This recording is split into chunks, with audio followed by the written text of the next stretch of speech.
अंदाज नया, माध्यम नया, पॉलिटिक्स वाला, आओ राजनीति करें।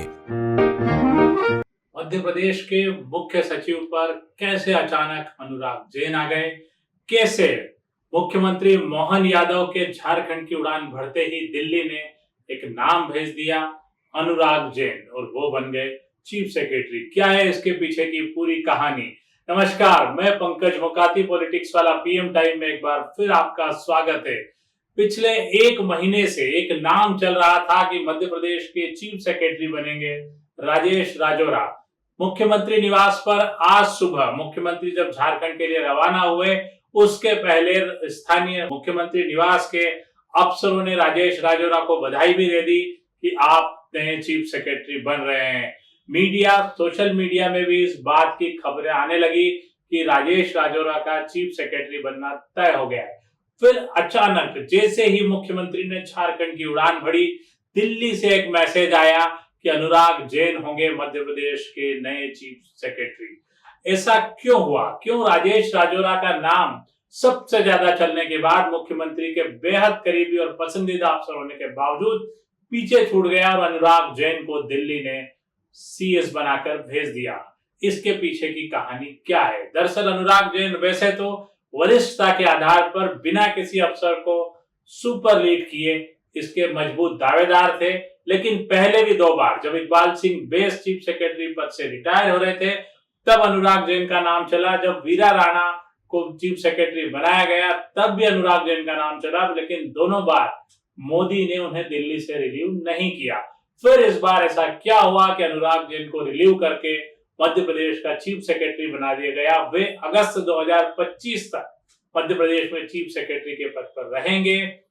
1989 बैच के अधिकारी अनुराग जैन को भेजने के तीन बड़े कारण हैं। मध्य प्रदेश में अफसरों की बेलगाम अफसरशाही, मनमाने निर्णय और उन पर किसी का अंकुश नहीं होना। दूसरा बड़ा कारण है मंत्रियों की ऐसी घोषणाएं जिससे मध्य प्रदेश का वित्त विभाग पूरी तरह से गड़बड़ाया हुआ है। मंत्रियों पर भी किसी का कोई लगाम नहीं है, वे कहीं से कुछ भी घोषणा कर रहे हैं। इसीलिए पिछले दिनों ये कहा गया कि विधायक निधि के लिए विधायक जब पूरा डिटेल भेजेंगे और मध्य प्रदेश में यहां से अप्रूवल होगा कैबिनेट का, उसके बाद ही उन्हें विधायक निधि दी जाएगी। तीसरा, मध्य प्रदेश में बढ़ता आर्थिक संकट और कर्ज, इससे उबरने के लिए भी अनुराग जैन को लाया गया है। अनुराग जैन एक सख्त मिजाज, अनुशासित और अर्थव्यवस्था को समझने वाले अधिकारी हैं। उन्हें वित्त की गहरी समझ है। राजेश राजौरा को लेकर मुख्यमंत्री की अपनी निजी पसंद थी, वे उनके साथ काम करके अपनी ट्यूनिंग समझ रहे थे। ट्यूनिंग थी मुख्यमंत्री की राजेश राजौरा के साथ, लेकिन राजेश राजौरा को लेकर दिल्ली का जो मत था वो ये था कि राजेश राजौरा लंबे समय से जुड़े हुए हैं, इसलिए अफसरों पर शायद लगाम नहीं लगा पाएंगे।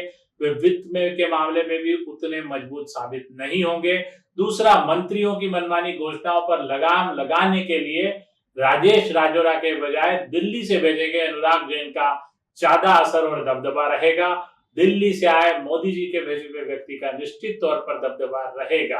अनुराग जैन इस समय दिल्ली में प्रतिनियुक्ति पर सबसे महत्वपूर्ण विभाग सड़क परिवहन राजमार्ग पर सचिव के तौर पर काम कर रहे हैं। ये मोदी जी का एक बहुत ही महत्वपूर्ण विभाग है।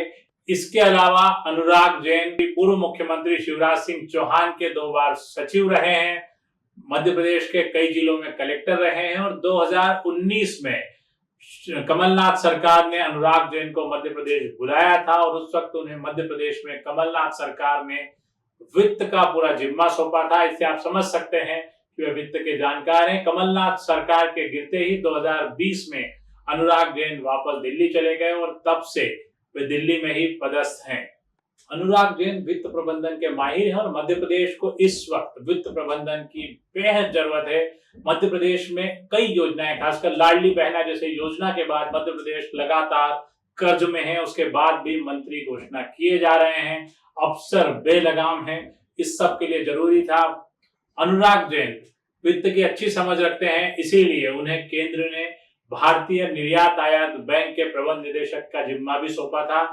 अब देखते हैं कि अनुराग जैन मध्य प्रदेश के अफसर, मंत्री और वित्त को किस तरह से टाइट करते हैं, उसे संतुलन में रखते हैं। आज के लिए इतना ही। अगली बार फिर हम ऐसे ही किसी विषय के साथ आपसे रूबरू होंगे। पॉलिटिक्स वाला को लाइक और सब्सक्राइब करना न भूलें। आपके लाइक और सब्सक्राइब हमें और बेहतर करने का हौसला देते हैं। नमस्ते, शुक्रिया।